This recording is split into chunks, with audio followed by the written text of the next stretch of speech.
Pernah nggak? Dulu ada kejadian di mana kita marah. Pemicunya itu. Kok sekarang pemicu yang sama muncul lagi dan kita marah? Pernah nggak? Gampang kok.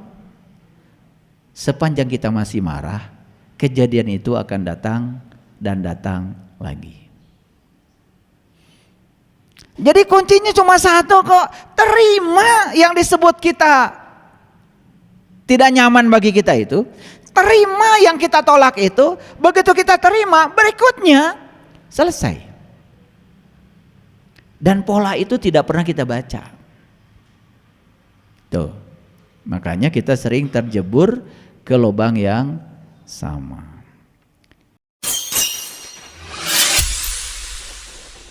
Sesungguhnya awal agama itu adalah makrifatullah, mengenal Allah. 1 menit kita marah, maka kita kehilangan 60 detik kebahagiaan. Padahal 1 menit sama dengan 60 detik. Saya kalau ngasih ujian singkat sama mahasiswa, saya tidak pernah mengatakan 3 menit, tapi saya bilang ujiannya 180 detik. Karena kalau saya bilang 3 menit, mereka bilang singkat sekali Pak. Enggak, saya bilang 180 detik. Jadi kata 180 kan perasaannya besar. Sebetulnya judul ini bukan judul matematis. 1 menit kita marah, kehilangan 60 detik kebahagiaan. Walaupun 1 menit itu 60 detik, sebetulnya hakikatnya adalah satu kemarahan itu dampaknya sangat besar dan lama. Makanya sengaja saya menggunakan angka 1 berbanding 60. Karena satu kemarahan itu dampaknya bukan sekedar saat ini, tapi dampak yang lebih jauh lagi adalah kita akan terjebak pada siklus hidup mati. Ada seorang yang sudah mencapai tingkat kesadaran tinggi dan dia bisa tahu masa lalunya kapan, masa lalunya siapa. Dia juga tahu masa lalunya pernah tinggal di mana, yang dalam bahasa psikologis, bahasa sains sering disebut dengan past life, past regresi. Orang yang sudah mencapai kesadaran itu bisa tahu masa lalunya siapa dan dia pernah tinggal di mana, peran-peran apa yang pernah dia lalui dalam kehidupannya dia tahu. Ada satu pertanyaan yang dilontarkan oleh muridnya kepada beliau. Karena beliau mengatakan saya dulu pernah menjadi singa. Jadi artinya beliau pernah masuk pada tubuh pada tubuh luar singa. Untuk menjalankan sebuah karma. Lalu beliau menjawab, satu-satunya yang menyebabkan saya terlempar ke tubuh singa adalah kemarahan saya. Dan saat itu saya cuma marah 1 kali. Jadi marah 1 kali terlempar ke tubuh singa. Dan itu disampaikan oleh orang yang sudah berkesadaran. Bisa dibayangkan ya, yang marahnya setiap saat, yang marahnya berkali-kali, yang sedikit-sedikit marah, terlempar kemana ya? Satu kemarahan menyebabkan dia terlempar ke tubuh singa. Ini yang sedikit-sedikit marah, sedikit-sedikit protes, sedikit-sedikit mengeluh, sedikit-sedikit baperan, sedikit-sedikit benci, kira-kira terlempar kemana ya? Ini yang ditanya seorang guru. Dan kalau seorang guru ditanya, itu akan memberikan jawaban yang jawaban itu pasti menginspirasi. Itulah kenapa walaupun di sini 1 menit sama dengan 60 detik, sebetulnya kemarahan 1 kali itu bisa berdampak 60 kali lebih. Oleh karena itu, 1 sebab itu bisa menyebabkan banyak akibat. Ada juga banyak sebab hanya menimbulkan 1 akibat. Ada juga banyak sebab menimbulkan banyak akibat. Itu adalah pola kerja dari hukum sebab akibat, yang sering disebut dengan hukum karma. Jadi sebetulnya tidak ada kata yang lebih tepat untuk menjelaskan karma kecuali adalah hukum sebab akibat. Akibat buruk tentu saja berasal dari sebab buruk. Akibat baik tentu saja berasal dari sebab baik. Dan semesta ini sangat adil, semesta ini sangat jujur, tidak mungkin salah. Jadi tidak mungkin ada kebaikan bingung mencari alamatnya. Dan tidak mungkin juga ada keburukan bingung mencari alamat siapa pembuat keburukannya. Semesta ini tidak akan pusing walaupun tidak pernah belajar Google Maps. Alamat kebaikan sudah pasti, alamat keburukan juga sudah pasti, dan tidak mungkin salah alamat. Nah, itulah kajian kita hari ini, ya. Saya akan menusuk lebih dalam lagi. Saya akan tunjukkan bukti-buktinya, saya tunjukkan fakta-faktanya. Semoga setelah kajian ini ada perubahan pola dalam kehidupan kita, sehingga kita bisa mengubah keadaan kita menjadi lebih damai, lebih tenang, lebih tentram, lebih bersih, lebih suci, dan dalam kehidupan ini kita bisa menata diri untuk menjadi diri kita sendiri. Baik ya, oleh karena itu saya akan mulai dari Quran surat Ali Imran. Ini surat yang ketiga ayat 133. Mohon izin kalau saya menjelaskannya agak sedikit berbeda dari yang para sahabat dengar selama ini. A'udzubillahi minasyaitonirrajim. Bismillahirrahmanirrahim. Wasari'u ila magfiratim mir rabbikum wa jannatin arduhas samawati wal ardh uiddat lil muttaqin. Wasari'u ila magfirah, bersegeralah kamu kepada ampunan dari Tuhanmu. Wasari'u ila magfiratim mir rabbikum, bersegeralah kamu kepada ampunan dari Tuhanmu. Tolong dipahami ya, kata-kata yang dipakai di sini adalah ampunan.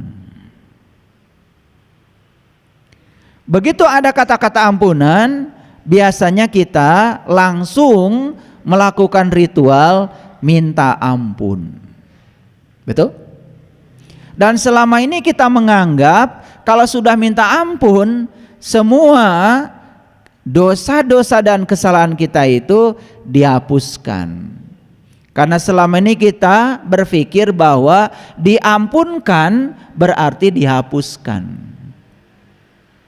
Padahal jelas sekali di Quran Allah mengatakan berulang kali bahwa kebaikan sebesar biji sawi akan kembali padamu. Keburukan sebesar biji sawi akan kembali kepadamu. Kalau kamu pernah mencubit orang, maka suatu saat kamu akan dicubit orang. Kalau kamu pernah menyakiti orang, maka kamu akan disakiti orang dengan sakit yang sama. Jadi kalau begitu, apa yang disebut dengan ampunan? Apakah ampunan itu penghapusan dosa? Ternyata tidak ada penghapusan dosa. Jadi Quran saja mengajarkan kepada kita bahwa yang ada itu adalah pengampunan dosa. Tidak ada penghapusan dosa, yang ada adalah pengampunan dosa. Lalu apa bedanya? Kalau penghapusan dosa, ya sudah, dihapus saja. Lalu tidak ada pembelajaran kalau dihapus. Tidak ada tanggung jawab. Makanya kalau dihapus enak saja.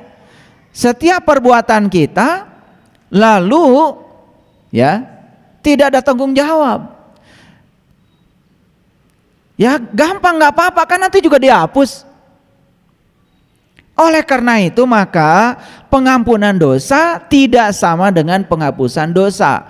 Pengampunan dosa itu artinya kalau kita pernah mencubit seseorang, maka proses kita dicubit akan disegerakan. Kalau kita pernah menipu orang, maka proses untuk mengembalikan tipuan itu kepada kita akan disegerakan. Makanya jangan heran kalau kita menyelesaikan ritual pengampunan dosa, maka segala hal yang pernah kita perbuat, yang kita berikan kepada semesta dalam waktu yang singkat segera dikembalikan. Itu yang namanya pengampunan dosa. Paham ya? Paham ya? Nah, apalagi kalau kita ya melakukan ritual pengampunan dosanya itu adalah full, powerful, dengan kesadaran penuh, dengan kejujuran penuh, dan kita merasa menyesal terhadap yang kita lakukan sedalam-dalamnya, maka proses untuk pengampunan dosanya akan disegerakan. Karena kalau setiap kesalahan itu dihapus, maka setiap orang yang melakukan kesalahan tidak pernah diajarkan oleh semesta untuk bertanggung jawab pada kesalahannya. Oleh karena itu, latihan bertanggung jawab terhadap setiap sebab yang diperbuat adalah merasakan akibatnya.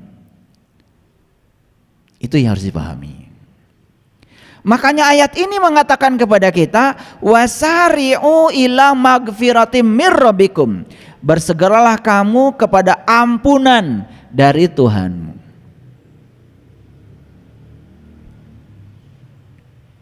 Wa jannatin arduhas samawati wal ar, dan bersegeralah kamu kepada surga yang luasnya seluas langit dan bumi. Nah, kalau saya cerita surga kan sudah jelas ya, bahwa surga itu adalah tempat di mana kita masih bernafas. Bahkan di Quran surat Hud dikatakan surga itu adalah langit dan bumi masih ada. Nah, ketika seseorang ini sudah membebaskan diri ya dari segala akibat-akibat buruknya, dengan cara membayar, menanggung risiko dari akibat buruknya, dari sebab buruk yang ditimbulkannya, maka dia akan memiliki sebuah keluasaan, kelapangan seluas langit dan bumi. Itulah suwarga loka. Jadi surga itu dari kata suwarga, bahkan dilengkapi menjadi loka. Suwarga loka. Su itu artinya abadi, warga itu kumpulan, loka itu lokasi. Suwarga loka berarti tempat berkumpulnya segala saripati, tempat berkumpulnya segala kesejatian.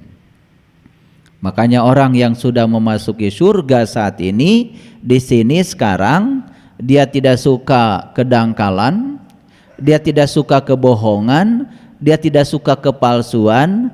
Dia inginnya kesejatian, keaslian, dan tidak mau kepalsuan. Baik sampai sini, paham ya? Nah, uiddat lil muttaqin, itulah yang disediakan untuk orang-orang yang bertakwa. Lalu siapa orang yang bertakwa itu? Nah, saya sudah uraikan berulang kali di berbagai kajian. Jadi orang yang bertakwa itu menurut Quran surat Al-Baqarah ayat 63, satu, yang sudah mengambil janji. Dua, yang sudah diangkat gunungnya, kesadarannya. Yang ketiga, yang sudah ditunjukkan sesuatu kepadanya. Yang keempat, yang sudah bisa mengingat apa yang ditunjukkan Allah di puncak kesadarannya. Itulah takwa. Nah, itu yang dijanjikan ya untuk orang yang bertakwa. Makanya kalau ada orang mengaku sudah bertakwa tetapi dia belum bisa memaafkan, ada orang yang mengaku sudah bertakwa tetapi masih sibuk dengan kebencian, ada orang yang mengaku sudah bertakwa tetapi masih banyak dendam kesumat dalam dirinya, belum bisa menerima semua orang apa adanya. Itu pengakuan takwa yang tidak selayaknya. Sampai sini paham ya? Oke, lanjut dulu ya, lanjut dulu. Nah, ini lanjutannya Ali Imran 134. Siapa orang yang bertakwa itu? Nah, ini ekstrapolasi namanya. Jadi pengertian takwa sudah dijelaskan di Quran surat Al-Baqarah ayat 63. Nah, ini ekstrapolasinya. Di sini kemudian dijelaskan ulang pengertian orang yang bertakwa. Siapa orang yang bertakwa itu? Allazina yunfikuna fisarri wad-dharai, yaitu orang-orang yang senantiasa berbuat kebaikan. Kalau bahasa Qur'annya di sini yunfikun dari kata infak. Jadi infak itu tidak sebatas pada memberikan harta kepada orang lain. Jadi infak itu ragamnya sangat luas. Apapun tindakan yang membuat orang lain bahagia itu sebetulnya adalah infak. Jadi infak itu kalau dalam bahasa hakikat adalah membahagiakan orang. Nah, membahagiakan orang itu ternyata dua. Yang pertama fisarri, yang kedua wad-dharai. Jadi yang pertama adalah dalam keadaan sempit, yang kedua adalah dalam keadaan lapang. Nih, perhatikan saya. Kalau kita bisa memberi orang pada saat kita punya segalanya, kan sebetulnya biasa.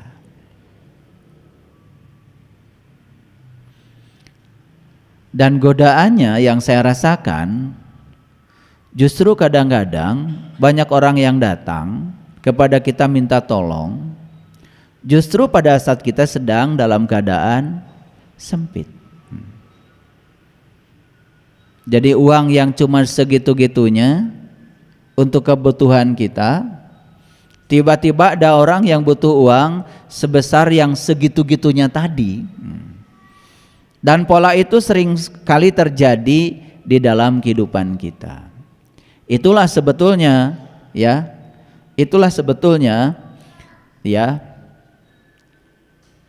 pelajaran yang sangat luar biasa untuk orang yang bertakwa itu. Jadi orang yang sudah bertakwa itu dia bisa membahagiakan orang baik dalam keadaan lapang maupun dalam keadaan sempit. Membahagiakan orang dalam keadaan lapang sudah seharusnya. Dan membahagiakan orang dalam keadaan sempit ini tantangan yang luar biasa. Jadi hati-hati nih. Begitu kalian bilang saya orang yang bertakwa, akan ada dua pada diri kita.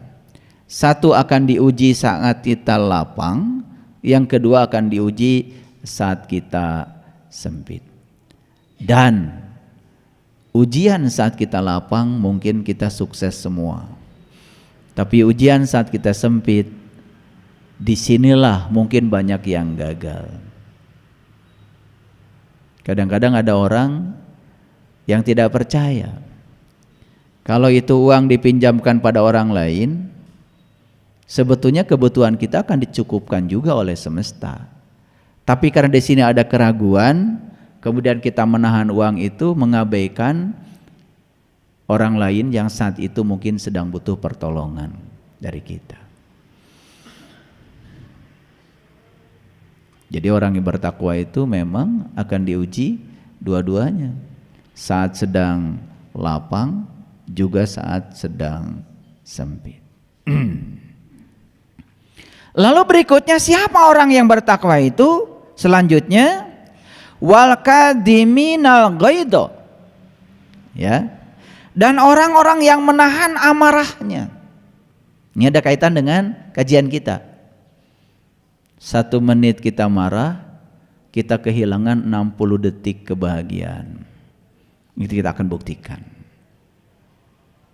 Jadi orang yang bertakwa itu yang pertama, dia senantiasa berbuat kebaikan, baik dalam keadaan lapang maupun sempit. Yang kedua adalah orang-orang yang sudah bisa mengendalikan amarahnya. Wal kadiminal ghaidho. Dan yang ketiga, wal afina anin nas. Ya, orang-orang yang mudah sekali memaafkan orang lain. Nah, ini kuncinya ya. Jadi memaafkan itu sebetulnya egois. Karena memaafkan itu bukan menguntungkan orang. Memaafkan itu menguntungkan diri kita sendiri. Cuman kita selama ini punya pikiran seakan-akan kalau kita memaafkan orang lain, kita memberikan keuntungan pada orang lain. Makanya saya bilang memaafkan itu egois. Karena orang yang mudah memaafkan sebetulnya dia itu punya keuntungan besar. Karena memaafkan itu sebetulnya untuk diri kita sendiri. Tetapi memaafkan itu memang tidak mudah kalau kitanya tidak punya cinta. Orang yang masih defisit cinta tentu saja merengek-rengek untuk dicintai. Dan orang-orang yang sulit memaafkan sebetulnya orang-orang yang sedang mengalami ketiadaan cinta. Makanya orang yang sudah punya cinta dalam dirinya, apalagi cintanya itu sudah mapan, dan cinta yang saya maksud bukan rasa perasaan, cinta yang sebenarnya adalah kekuatan positif pada diri, maka kekuatan positif itu sebetulnya tak terbatas. Ya. Nah, kalau cinta suami, cinta istri itu bukan cinta yang dimaksud oleh Al-Quran sebetulnya. Itu hanya rasa perasaan saja. Karena cinta yang sebenarnya melampaui itu, maka cinta itu adalah kekuatan positif. Nah, ketiadaan kekuatan positif itu yang menyebabkan manusia mudah sekali mengalami penderitaan. Kemudian yang selanjutnya, ya, Allah mengatakan wallahu yuhibbul muhsinin, dan Allah menyukai orang-orang yang berbuat kebaikan. Jadi apa kebaikan itu? Kebaikan itu satu, membahagiakan orang walaupun kita sempit. Syukur-syukur kita juga selalu membahagiakan orang, dan wajar kalau kita lagi lapang. Yang kedua, senantiasa mengendalikan amarah. Yang ketiga, mudah memaafkan. Nah, ini luar biasa ya Quran. Luar biasa ya Quran. Karena orang yang sulit memaafkan itu sebetulnya mereka yang belum bisa mengendalikan amarahnya. Maka siapapun yang sudah bisa mengendalikan amarahnya, selanjutnya itu pasti mudah memaafkan. Dan ini nggak terbalik itu. Struktur logikanya nggak terbalik. Jadi wal kadiminal ghaidho dulu, baru wal afina anin nas. Siapapun orang yang sudah pandai mengendalikan amarahnya, maka mudah sekali dia memaafkan. Nah, itulah kajian kita. Ini pendahuluannya. Jadi berbasis kepada Quran surat Ali Imran ayat 133, 134, kita akan menusuk lebih dalam lagi untuk membongkar sebetulnya apa sih amarah itu. Baik, kita lihat dulu. Apa sebetulnya marah itu? Dan kapan kita marah? Biasanya kalau kita menyebut kata marah, itu ada kaitannya dengan emosi. Emosi itu bahasa Indonesia, aslinya bahasa Inggris. Emotion. Ternyata setelah saya telusuri kata per kata, emotion itu berasal dari kata motion. Motion. Motion itu bahasa Indonesianya adalah gerak. Motion itu artinya gak mau diam. Motion itu artinya selalu berubah. Jadi sebetulnya emotion itu, emosi, itu adalah keadaan mental yang menyebabkan kita tidak bisa konsisten, selalu mudah berubah. Sebentar sedih, sebentar bahagia.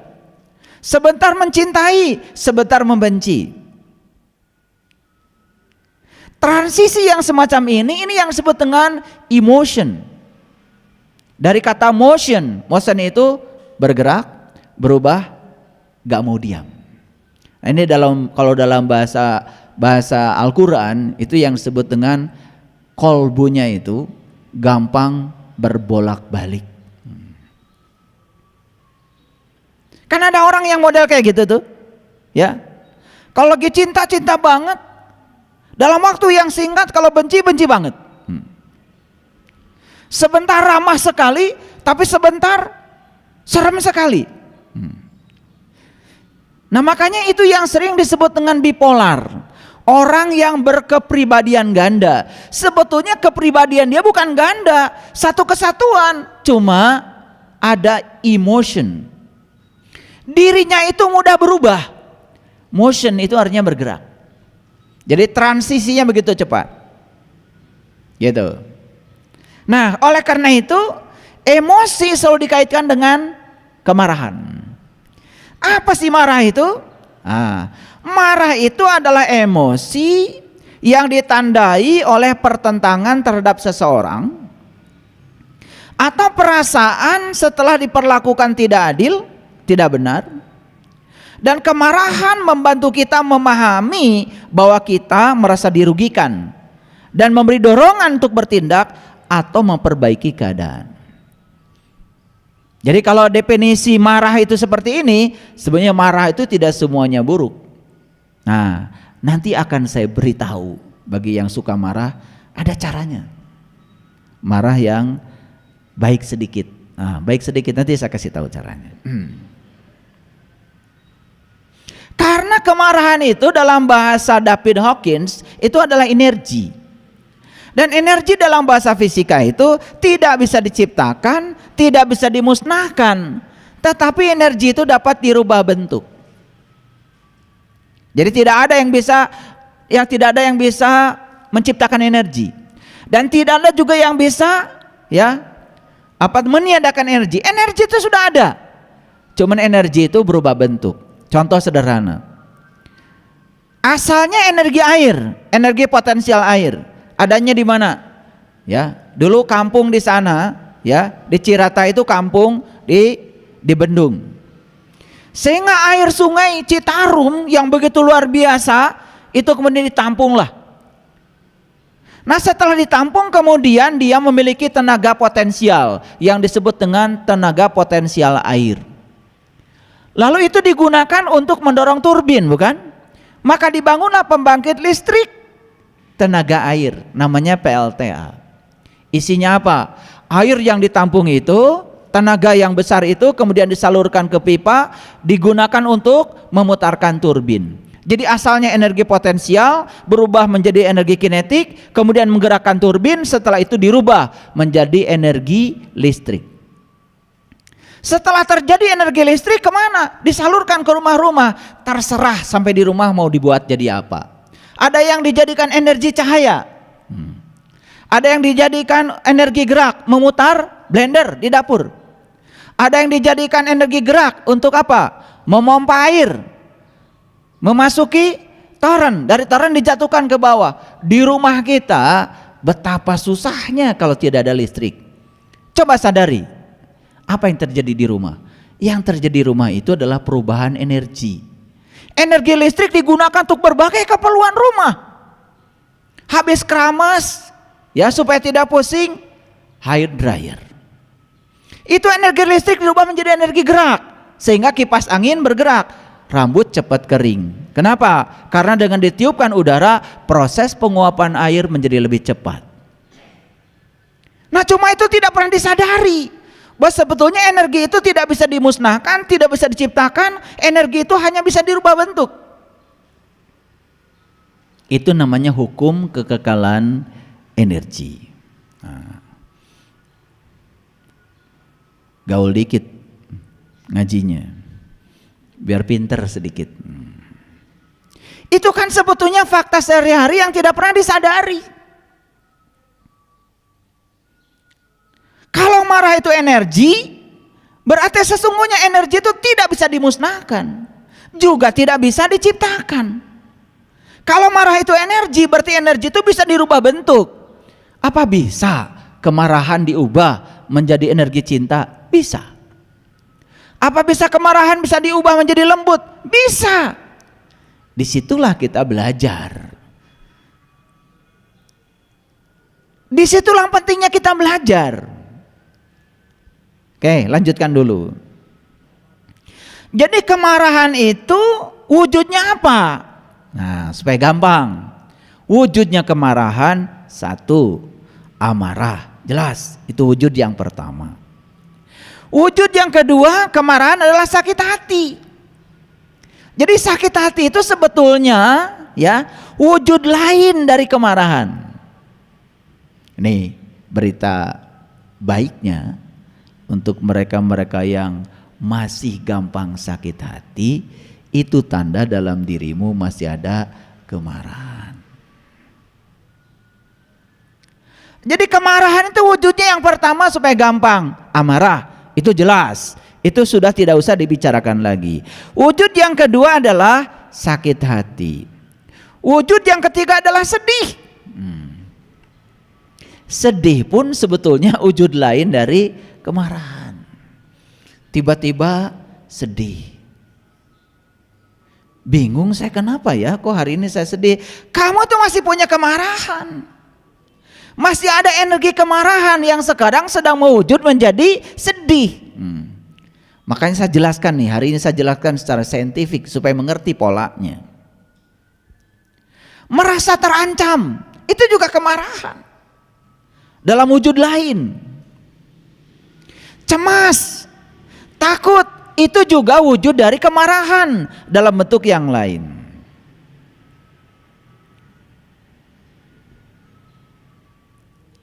Ketika ada kemarahan, gimana cara mendeteksinya? Gampang. Begitu kemarahan meningkat, maka kadar adrenalin dalam darah kita juga meningkat.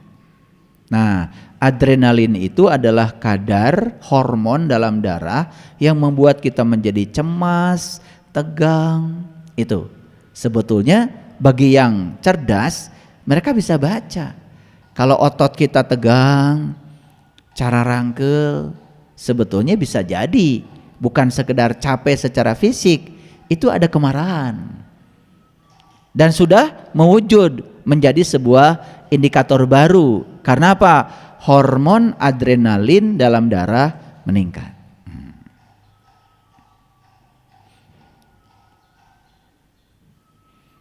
Ya, itu.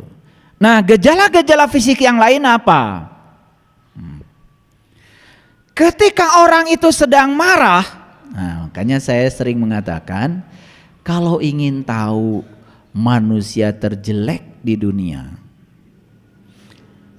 lihat saja kamu ketika sedang marah. Ya. Jadi nanti kalau lagi marah, kebetulan nih lagi marah, saya ingin tahu manusia terjelek di dunia. Lagi marah-marah, kemudian lihat cermin. Di situ kau akan ketemu manusia paling buruk rupa di semesta ini. Ketemu nanti itu. Ya, gitu. Nah, ketika orang itu sedang marah, satu ya, biasanya merasa diri berkuasa. Makanya orang yang sedang marah biasanya sulit mendengarkan orang lain.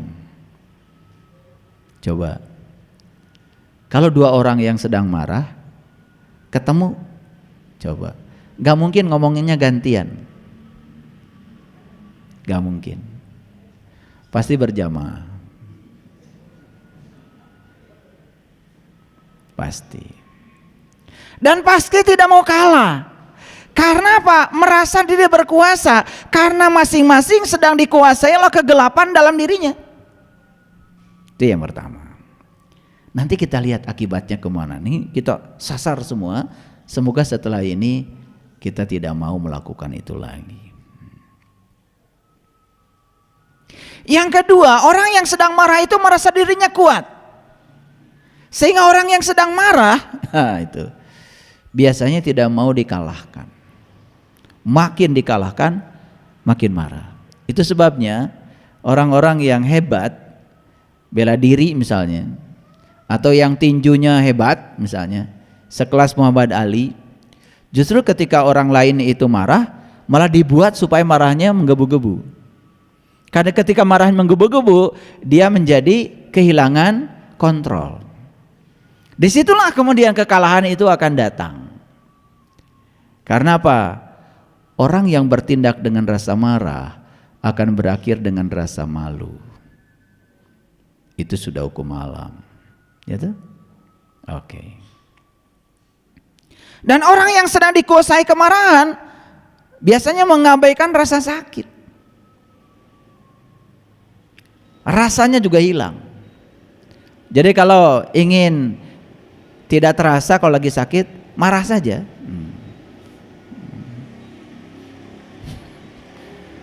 Dan setelah itu tambah parah. Karena itu cuma sesaat saja sebetulnya. Karena dia sedang dikuasai oleh egonya. Yang keempat, tidak berdaya.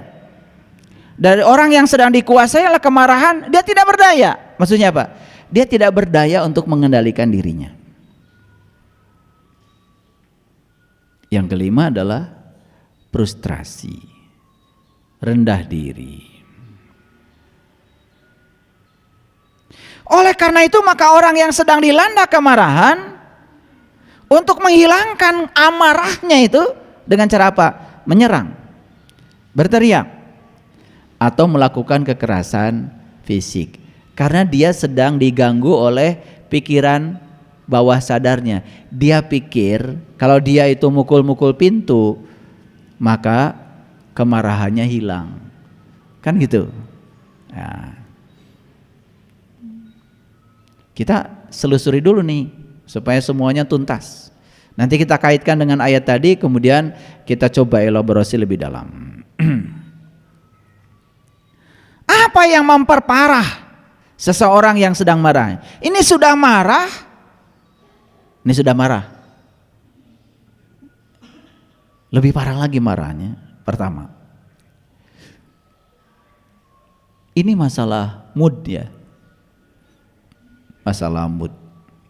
Oleh sebab itu saya kan sering mengajarkan perbanyak dopamin, perbanyak oksitosin, perbanyak serotonin, perbanyak endorfin. Karena itu menimbulkan mood yang baik. Yang suami istri sering pelukan, itu moodnya baik. Sering ke tempat-tempat yang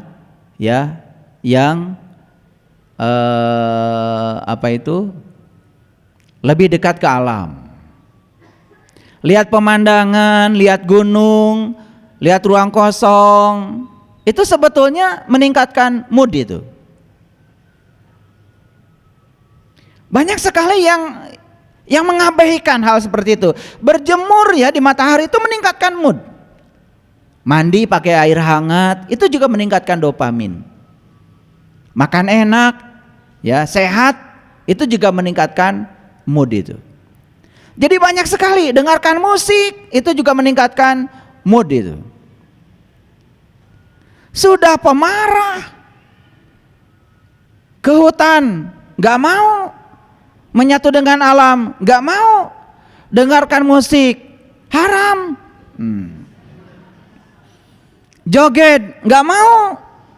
Ya. Diajak cerita-cerita, nggak mau. Diajak humor juga marah. Wah, parah itu. Parah. Makanya banyak yang mengabaikan ya, ketika saya ajak, yuk kita ke alam. Yuk kita naik gunung, yuk kita ke curug.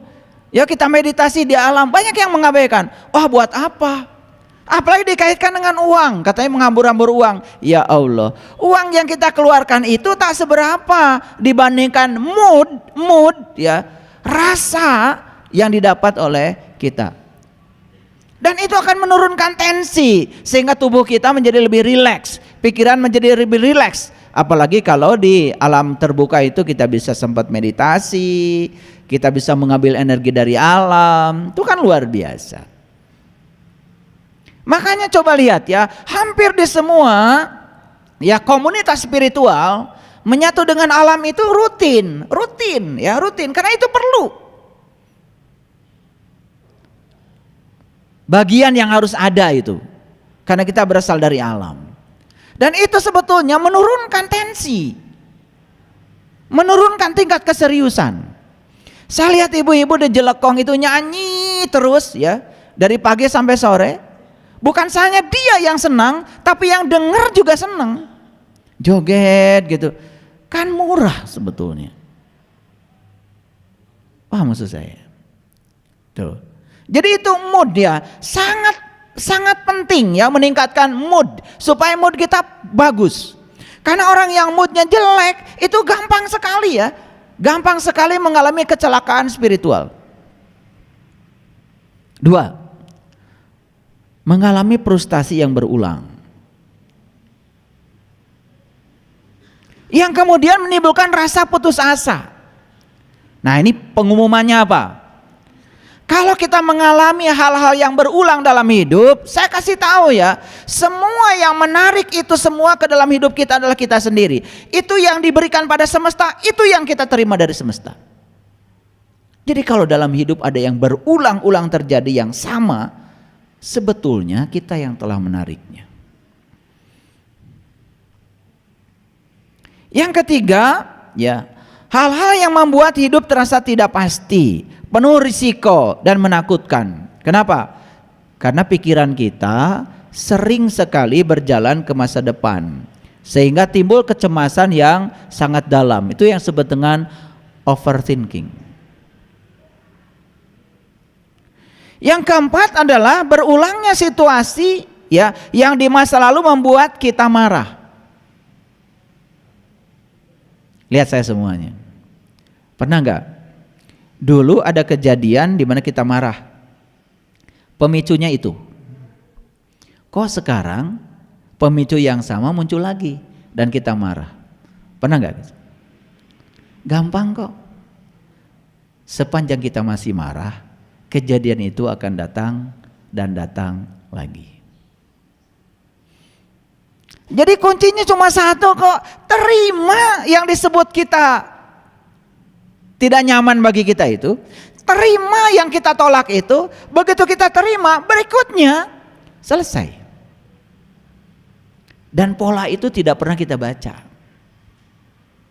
Tuh, makanya kita sering terjebur ke lubang yang sama.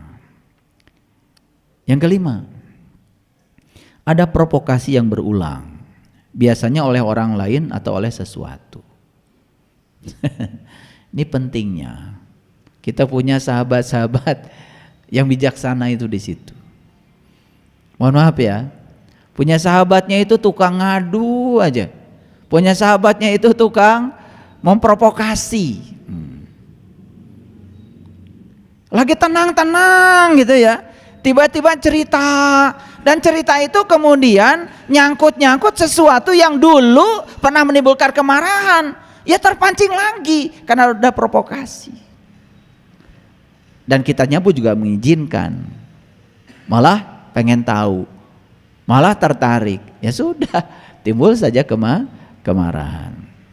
Yang terakhir adalah hilangnya empati terhadap orang lain. Ya? Oke. Bagaimana cara tepat untuk melampiaskan amarah? Nah, ini yang saya janjikan tadi. Boleh nggak melampiaskan amarah? Boleh.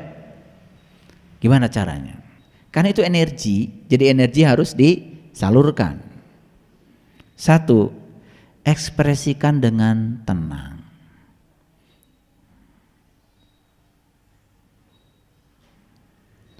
Boleh gitu, ya? Mengekspresikan kemarahan boleh. Karena kalau diekspresikan dengan tenang, tidak terjadi apa-apa. Contoh sederhana. Kalau kita beli tabung gas yang 3 kilo, langsung kita bakar sekaligus. Caranya apa? Langsung saja, ya, dibuka, masukkan api, masuk api semuanya. 3 kilo terbakar di ruang itu. Meledak nggak? Meledak. Tapi kalau tabung yang 3 kilo itu sedikit, kan sama-sama dibakar. Kan telur jadi matang, betul nggak? Ikan jadi enak, nggak gosong. Kalau dikit-dikit apinya, kan sama-sama dibakar sebetulnya. Jadi gas yang 3 kilo itu kalau dibakar cepat sekaligus meledak. Tapi kalau dibakarnya sedikit-sedikit, kan 3 kilo cukup seminggu. Kalau nggak masak-masak maksudnya. Tapi kalau masaknya sedikit-sedikit kan semuanya jadi nggak ada apa-apa. Tidak ada bencana di rumah. Malah semua menjadi positif. Sama-sama dibakar kok. Gas itu sama-sama dibakar, yang satu dibakarnya cepat, yang satu dibakarnya pelan-pelan. Jadi sebetulnya boleh marah? Boleh, tetapi dikit-dikit. Itu yang disebut dengan ekspresikan dengan tenang. Karena apa? Ya, tabung gas yang 3 kilo ketika tenang tidak menimbulkan apa-apa, malah nasi jadi matang. Positif bukan? Gitu. Jadi ini boleh dari saya ya. Hari ini saya izinkan kalian marah, tetapi satu, ekspresikan dengan tenang. Nah ini kadang-kadang, mohon maaf ya, kita ini cuman salah tempat saja, itu?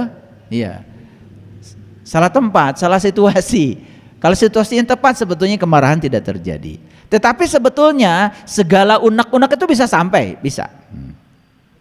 Yang kedua, bersikap hormat dan ungkapkan hal yang kita unek-unek itu secara spesifik. Contoh. Ini saya kasih tahu. Masih ingat tadi tabung gas dibakar dikit-dikit? Oke, nggak apa-apa kan? Itu. Fokus saja. Nah biasanya ini penting untuk diketahui. Pasangan suami istri sedang memperdebatkan sesuatu. Sebetulnya yang diperdebatkan itu asal tidak dilebarkan.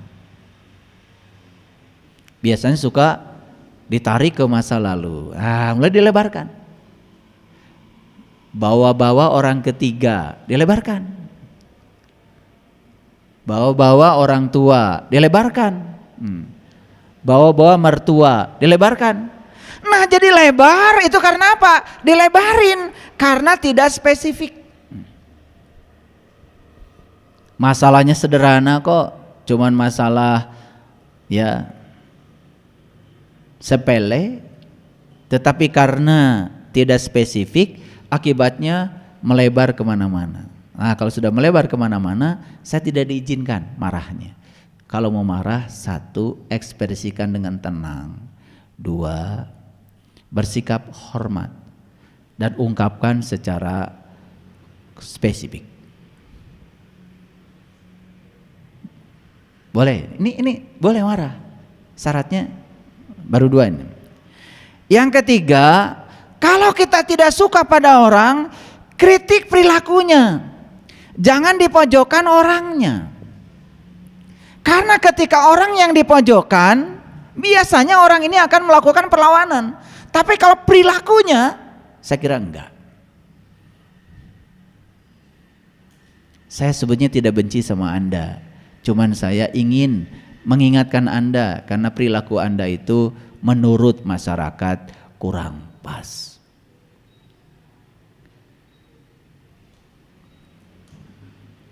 Kira-kira 3 dulu, bisa nggak marah model kayak gini? Yang keempat, jangan bertanya dengan cara menuduh. Ini yang berbahaya nih. Karena bertanyanya itu sudah menuduh. Suami baru datang terlambat, langsung ngantar siapa dulu? Pertanyaan tapi sudah menuduh. Ini akan menimbulkan masalah. Ada kemarahan, tetapi coba kemarahan itu disalurkan dengan tidak menuduh. Gimana caranya? Jangan bertanya menuduh. Marah karena suami terlambat, tapi begitu datang, alhamdulillah akhirnya datang juga. Kan gitu. Ada sih kemarahan, tetapi dengan bahasa itu kan sebetulnya cair daripada kemana heula, jeung saha. Itu pertanyaan sudah menuduh. Apakah tersalurkan energi kemarahan itu? Tersalurkan. Karena kita mengkomunikasikannya dengan baik. Ini penting nih. Selanjutnya, hindari kata-kata tidak pernah atau selalu. Kamu itu kalau pulang ke rumah selalu terlambat, padahal baru 2 kali.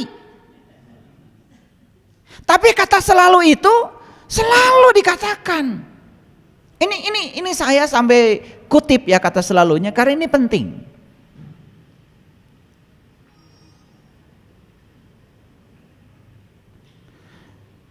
Kita tidak suka orang lain berbohong, bukan? Ya.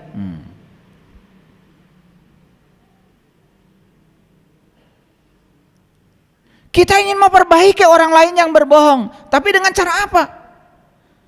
Selama kita menikah, saya tidak pernah. Padahal sering banget. Selama saya menikah, perasaan saya tidak pernah usil. Padahal usil tiap hari. Itu kata-kata itu akan menimbulkan kekacauan. Pokoknya tidak pernah dan selalu hindari. Selama kita menikah, saya tidak pernah dinafkahi. Aduh, ari eta dahar unggal poe di mana? Itu menimbulkan kemarahan itulah, kata tidak pernah. Jadi tidak pernah dan selalu hindari. Ini peringatan, boleh marah tetapi jangan menggunakan 2 kata itu. Tidak pernah dan selalu. Ini fakta-faktanya dulu, belum dikasih solusi sama saya. Jangan mendikte seseorang apa yang harus dilakukan atau diucapkan. Kita sering mendikte orang lain supaya dia mengucapkan sesuatu yang kita senang dengan ucapannya. Jangan. Biarkan orang lain juga sama. Ingin berkata yang membebaskan dirinya. Nah itu, biasanya kita nggak mau orang lain berbicara. Jangan bicara begitu. Nah udah mendikte. Nah, itu kan menimbulkan kemarahan. Jadi boleh marah tapi jangan mendikte. Bisa ya, bisa. Catat ini penting terutama yang suka marah. Fokus untuk mencari solusi. Jangan berfokus pada masalah. Ini penting. Karena biasanya kalau ada orang yang marah, dia berfokus pada kemarahannya. Contoh, anak kita baru dibelikan sepeda motor baru. Ternyata sepeda motornya itu dipakai ngebut, kemudian jatuh, nabrak tukang bakso. Baksonya berantakan, piringnya berantakan, sampai mau jualan bakso nggak jadi karena baksonya tumpah. Kalau berfokus pada masalah, terus aja Kenapa kamu itu melakukan itu? Kenapa kamu terus aja berfokus pada masalah? Boleh marah, tetap berfokus pada solusi. Gimana cara marahnya? Sudah, nggak apa-apa. Kamu sakit nggak? Sakit, puskesmas. Sepeda motor rusak? Rusak, bengkel. Tukang baksonya tumpah, baksonya? Tanya, berapa semuanya? Hitung-hitung dijajanin baksonya. Marah ini marah ya, tetapi menyelesaikan masalah. Mangkok 10 rusak, tanya ke pasar baru, sabaraha hijina, bayar. Ini marah nih, tapi berfokus pada solusi. Ini pengalaman kita semua. Kalau marah itu selalu mencari-cari kesalahan, lalu tidak ada ujungnya, betul nggak? Akibatnya tambah banyak masalahnya karena tidak berfokus pada solusi. Anak tidak seperti yang kita mau, ya sudah. Mau apa? Budak-budak orang, rek dikamanakeun, singkahkeun, tambah masalah. Betul nggak? Udah, eta teh budak orang. Kenapa anak kita begitu? Bawa-bawa itu potret dari kita. Sing sadar, we da budak teh baheula mah kosong. Desian kurang kene, geus desian urang teu narima. Makanya kalau kita lihat anak, lihat aja dulu diri kita. Kalau saya begitu, bisa lihat anak, saya lihat saya aja. Gitu. Ya, awal-awal belajar itu pasti sulit, betul nggak? Karena kita juga pengen anak seperti yang kita mau, betul? Tapi harus sadar, anak itu tamu agung yang datang ke semesta untuk menjadi dirinya sendiri, bukan menjadi ibu bapaknya.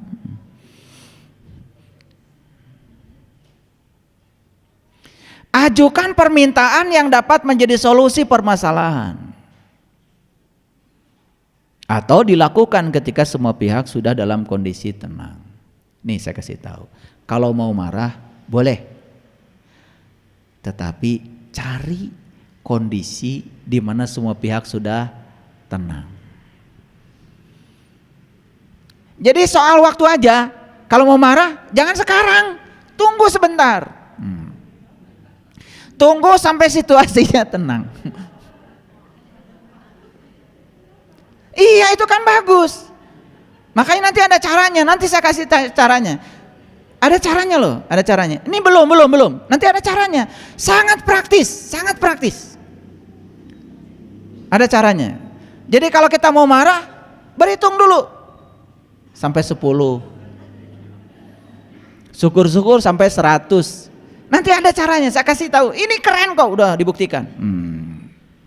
Selipkan sedikit candaan.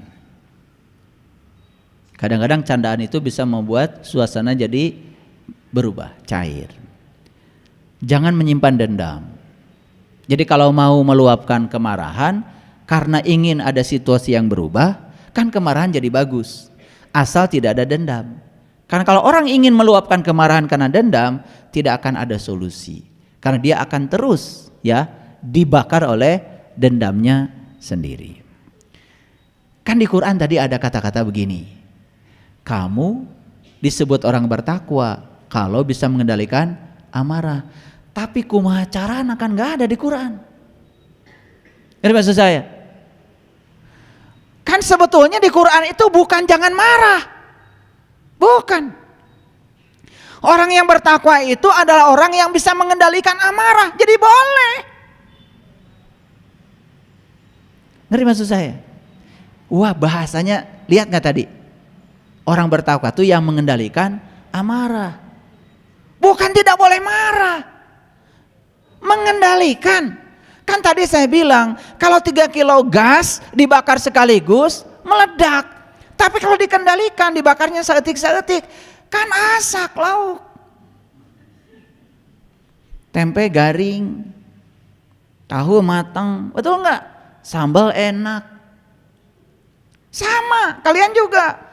Kalau masak, nafsu pengen cepat matang, ya sudah apinya digedekan, nggak enak. Masak ikan, luarnya udah kering, dalamnya masih basah. Tuh, gitu nafsu mah. Jadi Quran mengatakan wal kadiminal ghaid. Ciri orang yang bertakwa itu mengendalikan amarah, bukan gak boleh marah.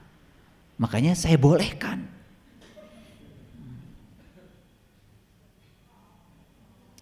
Yang terakhir adalah perbanyak aktivitas yang memicu relaksasi pikiran. Karena kemarahan itu berasal dari kekakuan pikiran, makanya harus seling relaksasi. Saya kalau sama istri saya, ya, habis mandi, udah pakai baju, pelukan, ya sebentar aja, ya. Itu relaksasi. Saya yakin lah, banyak uang juga kalau sering pelukan mah pasti bahagia.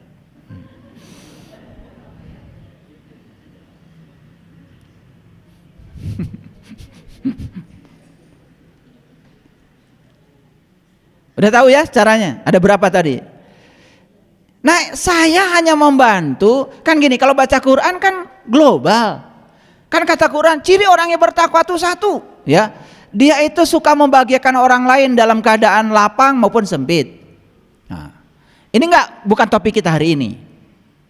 Yang kedua kata Quran, orang yang bertakwa itu adalah orang yang bisa mengendalikan amarah, bukan tidak marah. Boleh marah, tetapi terkendali. Itu. Karena marah itu kalau dikendalikan bagus untuk pendidikan. Nah, yang ketiga tadi memaafkan kepada orang lain, memaafkan manusia. Nah, itu juga bukan topik kita. Jadi topik kita fokus aja pada bagaimana mengendalikan amarah. Ini aja kuliahnya perlu 4 SKS sebetulnya. Nah, ini dibuat singkat dulu sama saya. Baik, kita lihat sekarang.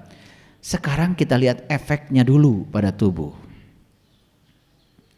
Apa sih efeknya marah pada tubuh? Satu, marah itu ternyata mengkonsumsi energi lebih banyak. Boros. Ternyata marah itu nyedot energi. Makanya orang yang suka marah-marah gampang leles. Karena marah itu nyedot energi. Yang kedua, tekanan darah naik. Jadi yang tekanan darahnya di atas 120, 140, 160 itu pasti berasal dari gede amak. Hormon adrenalin meningkat dengan drastis. Akibat hormon adrenalin meningkat dengan drastis, maka tubuh jadi kaku. Cara rangkel, sirah, lieur,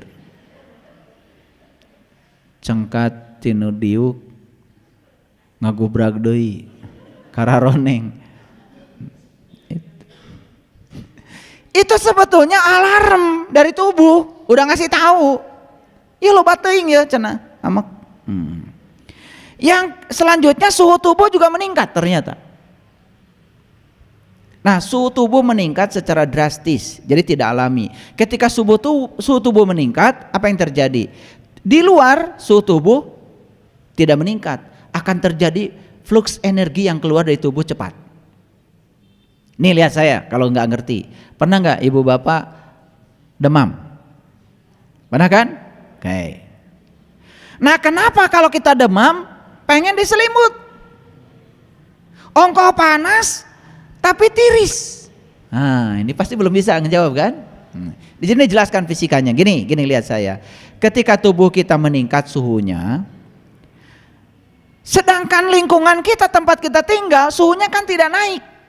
Akibatnya perbedaan suhu antara tubuh dengan lingkungan besar.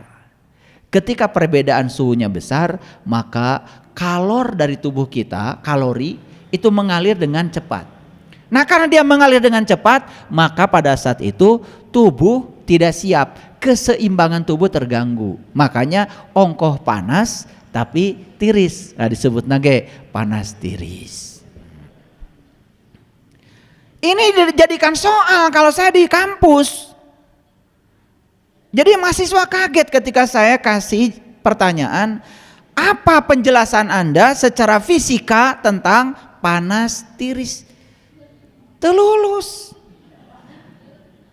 Padahal tiap orang pada panas tiris, karena rasa ingin tahu terhadap peristiwa itu tidak ada. Sebetulnya itu. Saya kadang-kadang ngasih pertanyaan, kalau ujian nggak pernah yang susah-susah, yang gampang-gampang aja.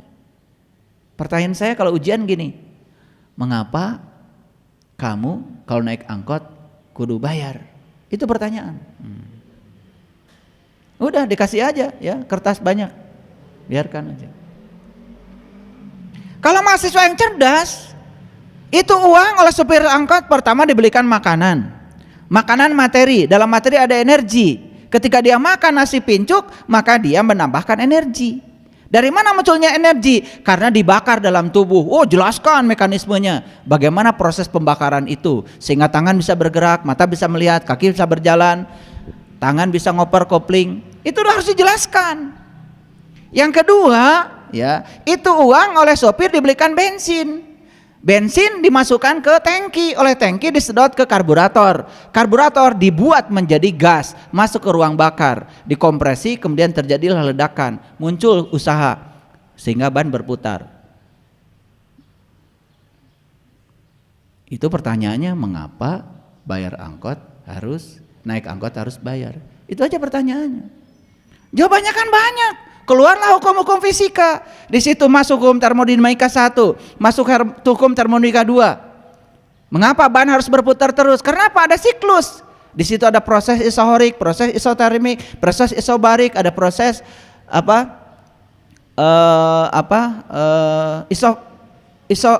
isohorik, ya, ada isotermik, isobarik, ada adiabatik. Itu semua proses-proses ada di situ.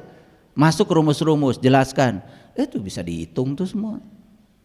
Padahal pertanyaannya, mengapa naik angkot harus bayar? Kalau dia menjawab, mengapa naik angkot harus bayar? Da kudu bayar cek pemerintah oge. Geus tong sakola. Itulah bedanya orang yang terpelajar dengan yang tidak terpelajar. Yang terpelajar itu punya argumen untuk menjelaskan. Itulah pentingnya kemampuan akademis. Jadi terjelaskan. Ngerti maksud saya? Yang kalian juga mungkin nggak sadar ketika bayar angkot tuh apa ijabnya? Pak supir ijab ya. Komisar bensin, cicilan mobil, kalau tuangnya, kadang ulah tuang. Kan kalau supir angkot nggak makan, gimana muter-muter setir? Sedangkan untuk muter ke setir itu perlu energi, betul nggak? Itu. Nah, dianggap lelucon pertanyaan ini, padahal ini pertanyaan mendasar. Betul nggak? Ya sama saja. Ketika kalian saya tanya, kalian suka makan? Makan. Saya tanya, buat apa makan? Jarang yang ngasih jawaban, makan itu memasukkan makanan karena saya butuh energi. Energi supaya saya mampu melakukan usaha. Saya bisa menolong orang, saya bisa membahagiakan orang. Jarang yang kayak gitu. Nah, mana pakai dahar supaya sebeh. Jadi akhirnya makan itu supaya sebeh. Ya karena supaya sebeh niatnya, ya sudah. Apa yang terjadi? Loba penyakit. Dan niatnya juga supaya sebeh. Ini penting nih. Yang sederhana begini kadang-kadang tidak terjawab, betul nggak? Iya.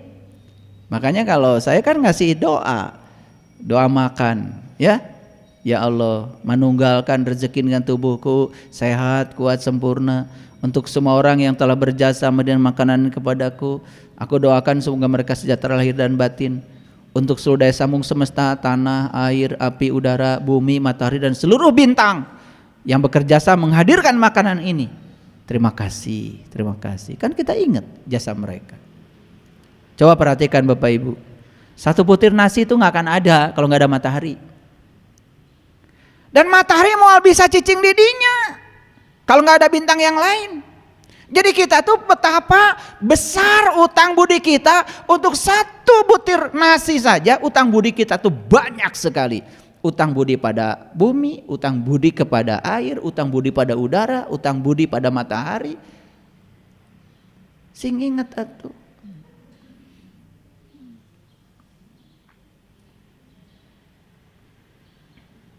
Nah, ada tiga tipe kemarahan.